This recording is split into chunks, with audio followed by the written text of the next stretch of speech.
2025년 1월 10일에 주시는 하나님의 말씀은 역대상 21장 24절의 말씀입니다. 다윗 왕이 오르나에게 이르되 그렇지 아니하다. 내가 반드시 상당한 값으로 사리라. 내가 여호와께 드리려고 내 물건을 빼앗지 아니하겠고 값없이는 번제를 드리지도 아니하리라 하니라. 아멘. 다윗은 어떤 삶의 목표를 가지고 살았을까요?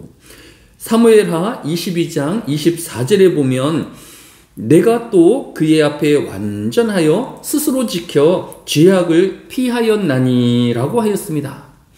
다윗은 높은 지위와 많은 부귀영화가 그의 삶의 목적이 아니라 하나님을 경외하며 스스로를 지켜 범죄하지 않는 것을 그의 삶의 목적으로 삼았던 것입니다.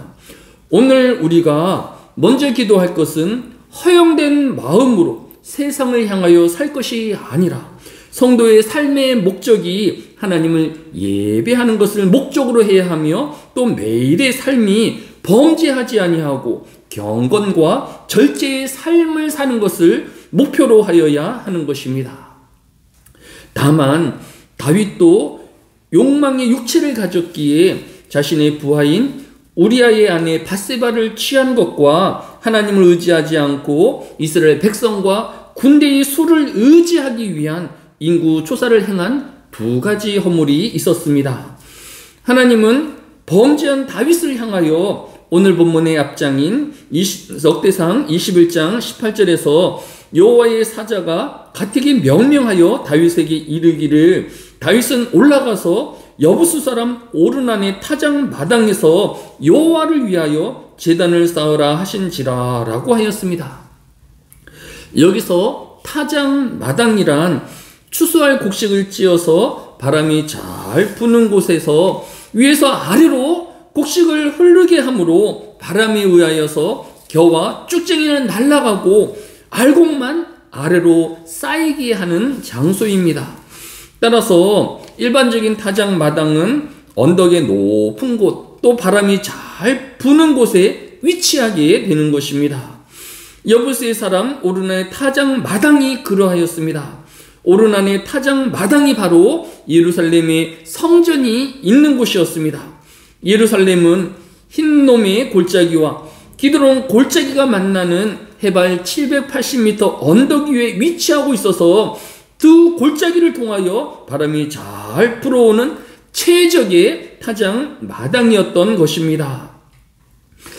타작 마당이 중요한 것은 세례 요한은 메시아이신 예수님의 오심을 사람들에게 전파하여 이르기를 마태복음 3장 12절에 손에 키를 들고 자기의 타작 마당을 정하게 하사 알곡을 모아 곳간에 들이고 쭉정이는 꺼지지 않는 불에 태우시리라 라고 하였습니다.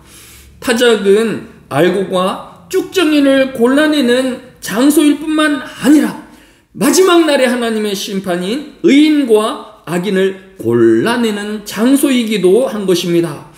바로 이곳에 하나님의 성전인 예루살렘의 성전이 훗날 세워진 것입니다.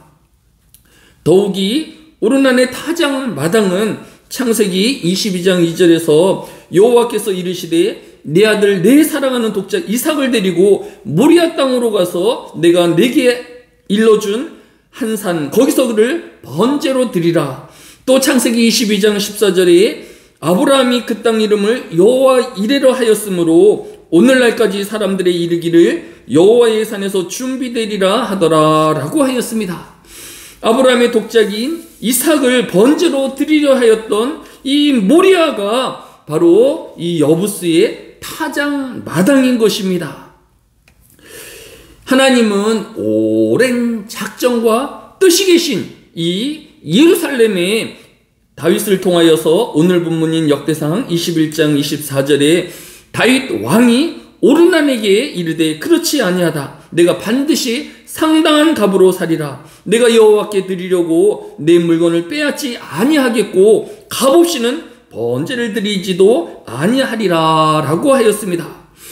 다윗은 순종하는 하루하루의 삶을 살았는데 그 순종이 훗날 자신의 아들인 솔로몬이 그 터 위에 예루살렘 성전을 지을 것을 그는 그 당시에는 깨닫지 못하였을 것입니다. 그는 죽은 이후에 하나님의 나라에서 그의 아들인 솔로몬이 예루살렘 성전 건축하는 것을 지켜보았을 것입니다. 오늘 하루도 하나님은 성도들의 성결한 삶과 경건한 삶을 통하여 하나님의 역사를 이루어 가실 것입니다.